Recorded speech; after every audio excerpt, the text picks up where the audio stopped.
ओम शांति।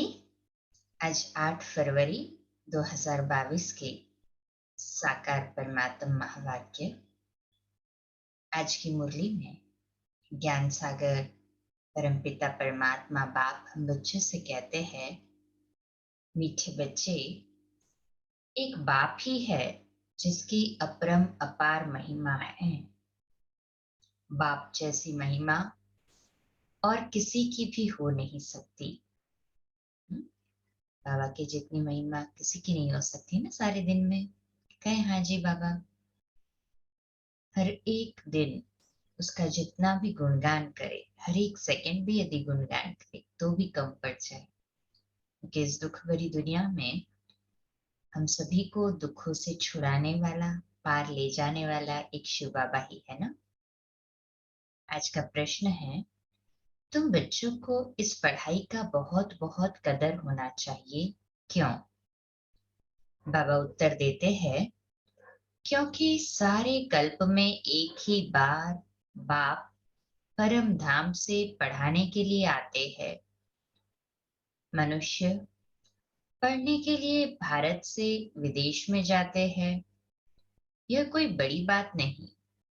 यहाँ तो पढ़ाने वाला कितने दूर से आता है। तो बच्चों को पढ़ाई का बहुत कदर होना चाहिए। थोड़ी दिक्कत भी हो तो हर्जा नहीं। पढ़ाई करने के लिए हमें टाइम को मैनेज करना पड़ रहा है, प्रायोरिटीज बदलनी पड़ रही है, तो भी दिक्कत नहीं है। तुम्हारी स्कूल गली गली में बनने चाहिए, नहीं तो इतने सब पढ़ेंगे कैसे। बाबा का परिचय तो सबको मिलना है जरूर।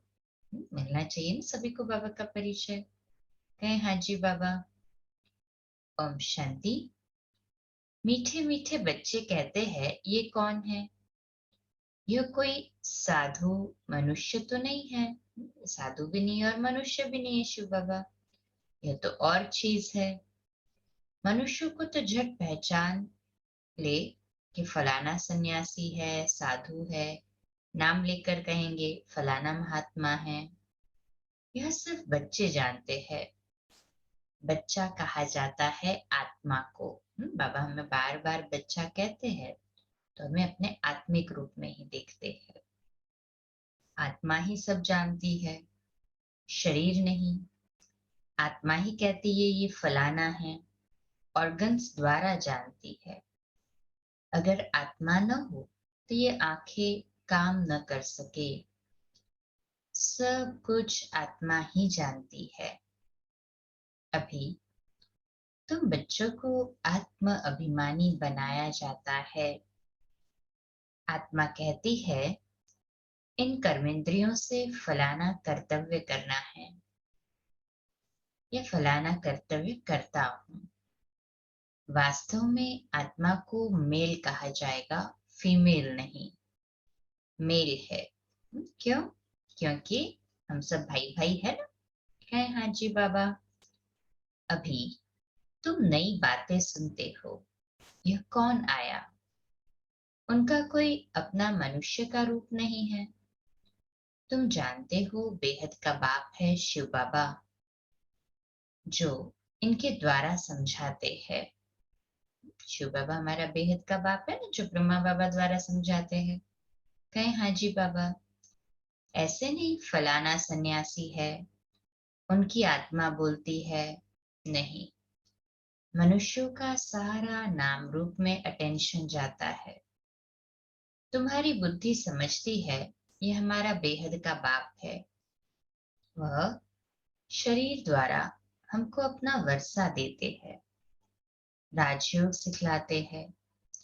यह है सब का बाप, सर्व का पतित पावन। सिर्फ मनुष्यों का नहीं, 5 तत्वों का भी है। सर्व की सदगति करने वाला है, ऊंचे ते ऊंचा बाप है ना शिव बाबा। सर्व का सदगति दाता। कहें हाँ जी बाबा। सृष्टि में महिमा करने लायक है तो एक बाप ही है, दूसरा न कोई। न ब्रह्मा न विष्णु न शंकर की महिमा कर सकती जितनी की बाप की महिमा है। उनका बर्थडे मनाकर क्या करेंगे? लक्ष्मी नारायण जिसका कंबाइंड रूप विष्णु है, अभी वह कहाँ है? लक्ष्मी नारायण पुनर्जन्म लेते लेते अभी अंतिम जन्म में है ना। फिर शिव बाबा लायक बना रहे हैं। सर्व का सदगति दाता वह एक ही है, महिमा भी एक की ही है। उस पतित पावन भी कर देखो, सृष्टि का क्या हाल हो गया है। कृष्ण के भक्तों से पूछो राधे कृष्ण कहाँ है, तो कहेंगे सर्वव्यापी है।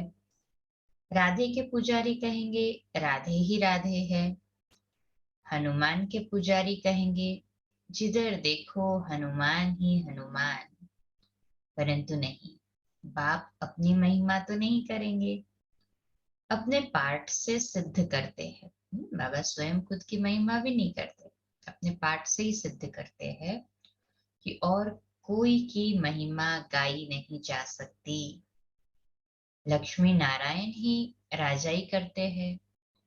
छोटेपन में राधे कृष्ण है, वह तो है प्रालब्ध, तो उनकी महिमा क्या करेंगे। ब्रह्मा की भी महिमा नहीं, विष्णु की भी कोई महिमा नहीं, महिमा तो एक की ही है। उनको ही पतित पावन कहा जाता है। अभी तुम बच्चे जानते हो कि विष्णु कौन है। विष्णु को स्वदर्शन चक्र सूक्ष्मवतन में क्यों दिखाते हैं। मनुष्यों को तो जास्ती भुजा होती नहीं, सूक्ष्मवतन में भी 4 भुजा दिखाई है, प्रवृत्ति मार्ग को सिद्ध करने के लिए। बाप कहते हैं मीठे बच्चे, अब तुम जान गए हो 84 जन्म हम कैसे लेते हैं। जान गए ना सभी? कहे हाँ जी बाबा। तुम्हारा गृहस्थ व्यवहार पवित्र था, मंदिरों में जाकर गाते आए हैं ना, सर्वगुण संपन्न, तुम मात पिता। अब ये महिमा फिर रॉन्ग हो जाती है। ये महिमा है सिर्फ एक की, और मंदिरों में जाके तो हम हर एक देवी देवता के लिए गाते थे, तो देवताओं की नहीं है। जो कुछ महिमा है सो एक की ही है, वह है परम पिता परमात्मा, परम बाप, परम टीचर, परम सदगुरु। अकाल कहते हैं ना, उनको याद करते हैं, वही अकाल मूर्त है। शिव बाबा को बैल पर दिखाते हैं, वह फिर अकाल तख्त दिखाते हैं। अब ये तो कोई को पता नहीं है शिव बाबा क्या है। मंदिर में जो रखते हैं वह उनका अंश है, वह तो है ज्ञान सागर पतित पावन। उनको तो मनुष्य का तन चाहिए ना। तुम बच्चे जानते हो कि उनका तख्त ये ब्रह्मा ही है। धर्म स्थापकों की क्या महिमा है, वह तो सिर्फ आकर धर्म स्थापन करते हैं, वह कोई जीवन मुक्ति नहीं देते। मनुष्य कहते हैं मोक्ष मिले, फिर आए ही नहीं। वो कह देते कि हमको मोक्ष मिले ना तो इस दुनिया में आए ही नहीं। वह धर्म स्थापक तो अपने धर्म वालों को नीचे ले आने के निमित्त बनते हैं।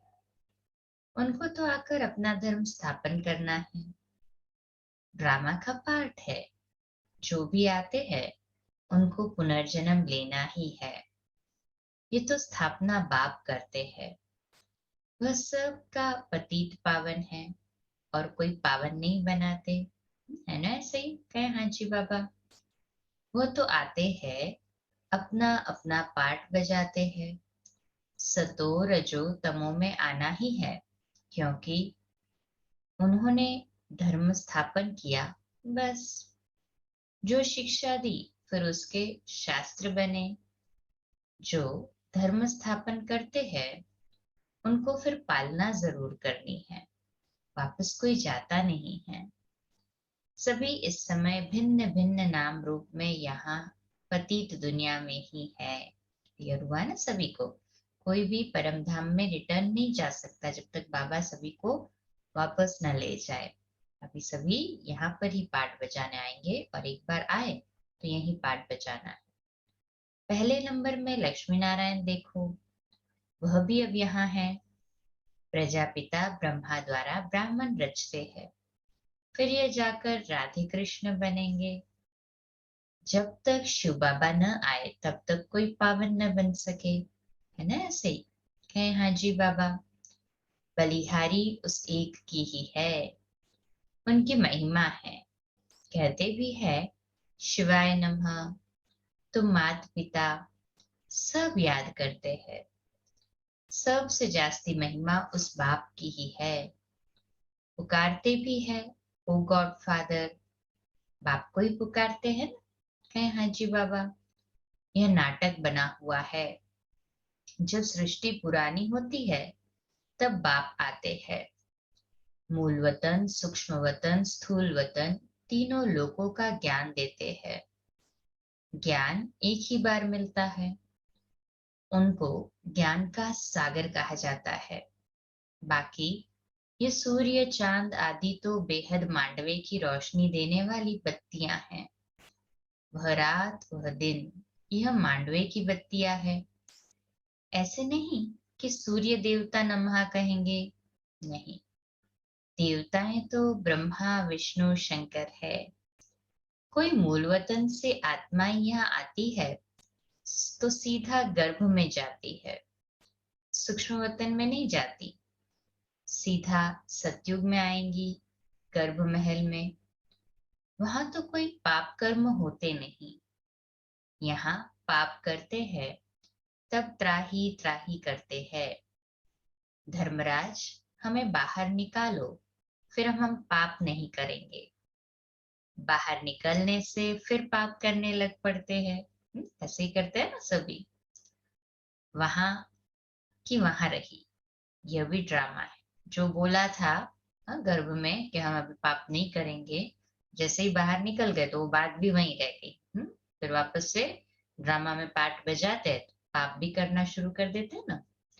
भारत का सबसे बड़ा दुश्मन रावण ही है ना? ऐसे कहे हाँ जी बाबा। द्वापर से रावण राज्य शुरू होता है। द्वापर में ही देवी देवताएं वाम मार्ग में जाते हैं। उन्हों का फिर मंदिर है।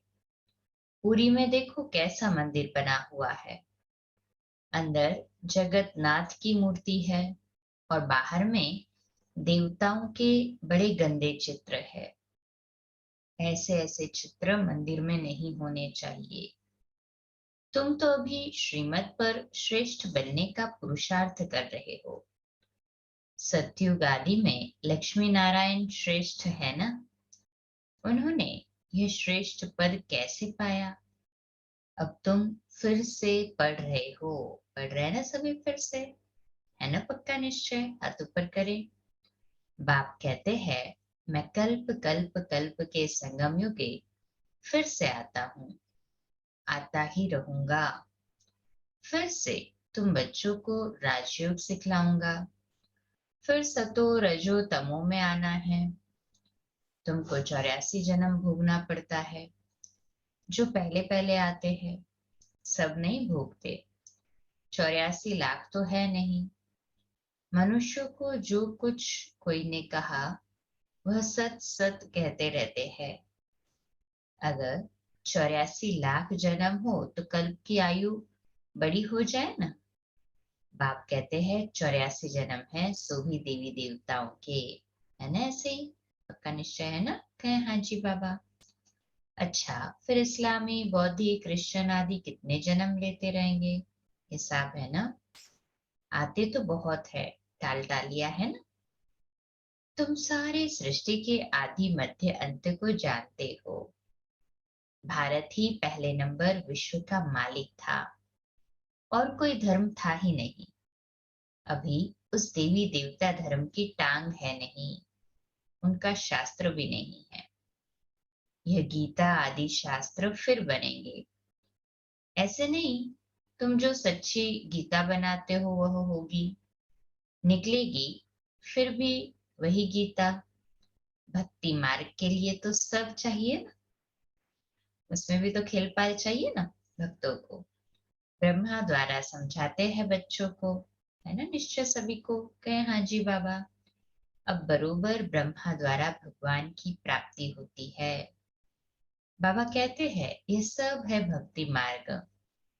मेरी प्राप्ति तब होती है जब मैं यहाँ आता हूँ भारत में।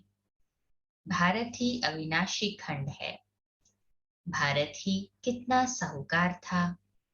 सोमनाथ का मंदिर कितना बड़ा है, सब लूट ले गए। बिरला के पास बहुत पैसे हैं, तो कितने बड़े मंदिर बनाए हैं। बाप कितना अच्छी रीति समझाते हैं, यह और कोई समझा न सके। ज्ञान सागर बाप जब बच्चों को समझाते हैं, तब बच्चे समझ जाते हैं। यह कौन पढ़ाते हैं? यह कोई सन्यासी नहीं, उनका नाम ही है शिव। सब आत्माएं उनके बच्चे हैं। उन्हों के शरीरों के नाम बदलते रहते हैं। इनका नाम ही है एक। कहते हैं मेरा कोई दूसरा नाम नहीं है। तुम तो जन्म मरण में आते हो, देह अभिमानी भी बनते हो। मैं देह अभिमानी नहीं बनता हूँ, क्योंकि शिव बाबा तो जन्म लेता ही नहीं है ना। है ना, सभी को ऐसे ही पक्का निश्चय है ना। शिव बाबा तो अविनाशी बिंदु रूप में परम धाम में स्थित रहता है। कहें हाजी बाबा, बाप है ही फॉर एवर देही अभिमानी। बाबा फॉर एवर देही अभिमानी है, क्योंकि पुनर्जन्म में नहीं आते हैं। शिवरात्रि मनाते हो ना, परंतु रात्रि का अर्थ कुछ भी समझ नहीं सकते। कितनी भूले हैं। अभी है रात, फिर दिन होता है। अब कल्प का अंत अर्थात रात हुई है। सत्युग त्रेता है दिन, द्वापर कलयुग है रात। मुझे आना ही है संगम पर। यह है बेहद की रात और दिन। भगवान उवाच, समझाते हो यह वेला मुख्य है, परंतु शिव बाबा की वेला नहीं ले सकते। वह कब आते हैं पता थोड़ी ही लगता है। तो यह है बेहद की दिन और रात। इसको कल्प का संगम कहेंगे। बर्थडे भी अगर मनाते हैं तो एक का। शिव बाबा आते हैं फिर चले जाते हैं। उनका न जन्म है और न ही मौत है। कहेंगे बाबा चला गया, यह खेल है। बाप बैठ समझाते हैं। गाते भी है रास्ते चलते ब्राह्मण फंस गया। इस बाबा को थोड़ी पता था, अचानक प्रविष्टा हो गई। पहले थोड़ी मालूम पड़ता है, धीरे धीरे मालूम पड़ता है कि यह बाबा का काम है। धीरे धीरे समझता है कि तो शिव बाबा का काम है। इस ज्ञान यज्ञ से विनाश ज्वाला प्रज्वलित होनी है। बेहद के यज्ञ में बेहद की सामग्री स्वाहा होनी है। बेहद बाप का यह यज्ञ है। इनके बाद फिर कोई यज्ञ नहीं रचा जाता है। भक्ति मार्ग ही खलास हो जाता है। संगम युग में भक्ति मार्ग खलास होके फिर नई दुनिया आएगी ना। कहें हाजी बाबा, यह नॉलेज बुद्धि में रखनी चाहिए। पढ़ाई पढ़ने के लिए आना पड़े, थोड़ी दिक्कत अर्थात तकलीफ होती है। मनुष्य पढ़ने के लिए भारत से लंदन अमेरिका भी जाते हैं। ये तो क्या है। बाप कहते हैं मैं कल्प कल्प कल्प के संगम युगे युगे परम धाम से पढ़ाने के लिए आता हूँ। तो बच्चों को कितना कदर होना चाहिए ना कदर। है हाजी बाबा, आगे चलकर तुम्हारे स्कूल गली गली में बनेंगे, नहीं तो सब पढ़ेंगे कैसे। बाबा का परिचय सबको मिलना चाहिए। बाप को जरूर जानेंगे, है ना। बाबा को जानेंगे, परिचय मिलेगा तभी तो पुरुषार्थ कर पाएंगे ना। है हाजी बाबा। अच्छा, मीठे मीठे सिकिलते बच्चों प्रति माता पिता बाप दादा का याद प्यार और गुड मॉर्निंग। रूहानी बाप की रूहानी बच्चों को नमस्ते। हम रूहानी बच्चों की रूहानी माता पिता बाप दादा को याद प्यार गुड मॉर्निंग और नमस्ते। वाह बाबा वाह, शुक्रिया बाबा, शुक्रिया। धारणा के लिए मुख्य सार है, श्रीमत पर सदा श्रेष्ठ बनने का पुरुषार्थ करना है। पढ़ाई के लिए बहाना नहीं देना है। पढ़ाई पढ़नी जरूर है, डबल अंडरलाइन। बैठ गया ना बुद्धि में ये पॉइंट पक्का। कहे हाँ जी बाबा। दूसरी पॉइंट है, जैसे आदि में पवित्र गृहस्थाश्रम था, ऐसे अभी पवित्र गृहस्थाश्रम बनाना है। बलिहारी एक बाप की है, उसका ही गुणगान करना है। अच्छा, आज का मीठा वरदान है, हर खजाने को स्वप्रति और सर्व प्रति कार्य में लगाने वाले अनुभवी मूर्त भव। इसका विश्लेषण है, समाने की शक्ति को धारण कर सर्व खजानों से संपन्न बन उन्हें स्व के कार्य में अथवा अन्य की सेवा के कार्य में यूज करो। खजानों को यूज करने से अनुभवी मूर्त बनते जाएंगे। सुनना, समाना और समय पर कार्य में लगाना, इसी विधि से अनुभव की अथॉरिटी बन सकते हैं।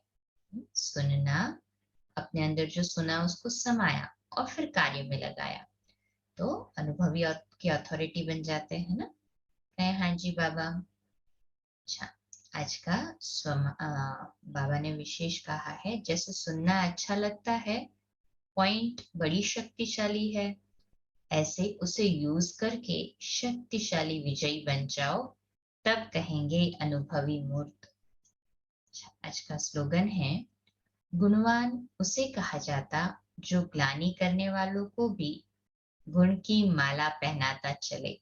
कोई हमारी ग्लानि भी कर रहा है तो भी हम उसके अंदर, हाँ, उसको हम गुणों की माला पहना, माना उसके गुणगान करें, उसकी विशेषताएं देखें, तो हमारी भावना से, शुभ और श्रेष्ठ भावना से उसका भी परिवर्तन होता जाएगा।